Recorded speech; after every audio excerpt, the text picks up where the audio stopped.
Bear to You by Sylvia Day Chapter 6 Part 4.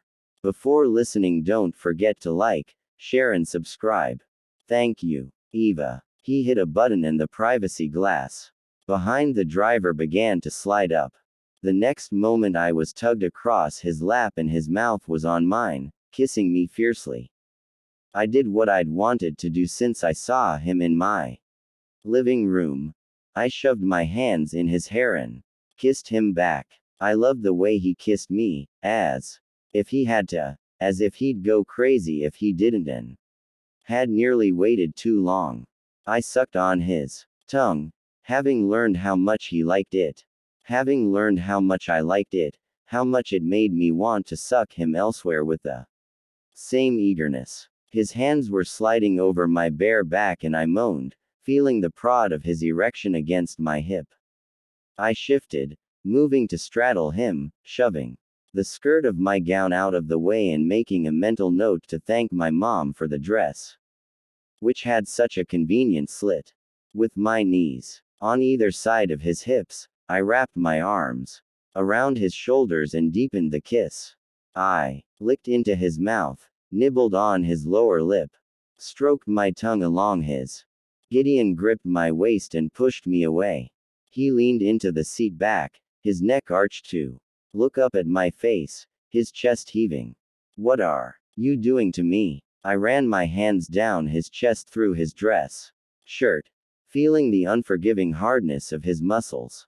My fingers traced the ridges of his abdomen, my mind forming a picture of how he might look naked. I'm touching you, enjoying the hell out of you. I want you, Gideon. He caught my wrists, stilling my movements.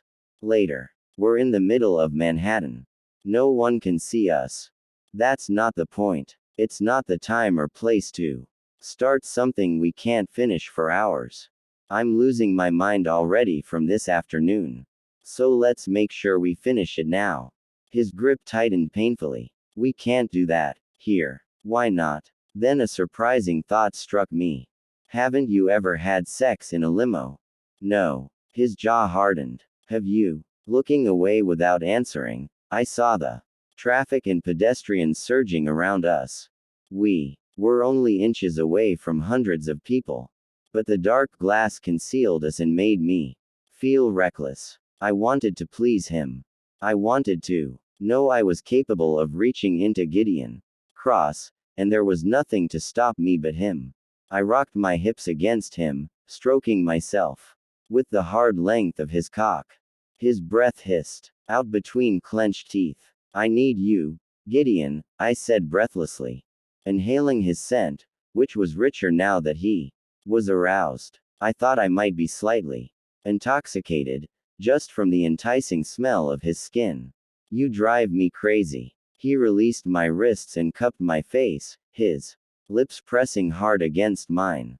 I reached for the fly of his slacks, freeing the two buttons to access the concealed zipper. He tensed. I need this, I whispered against his lips.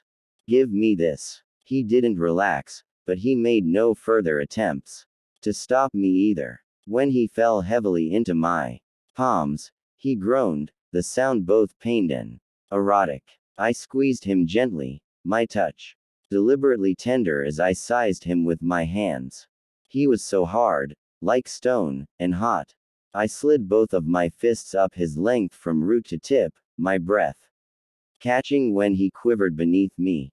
Gideon gripped my thighs, his hands sliding upward beneath the edges of my dress until his thumbs found the red lace of my thong. Your cunt is so sweet, he murmured into my mouth. I want to spread you out and lick you, till you beg for my cock.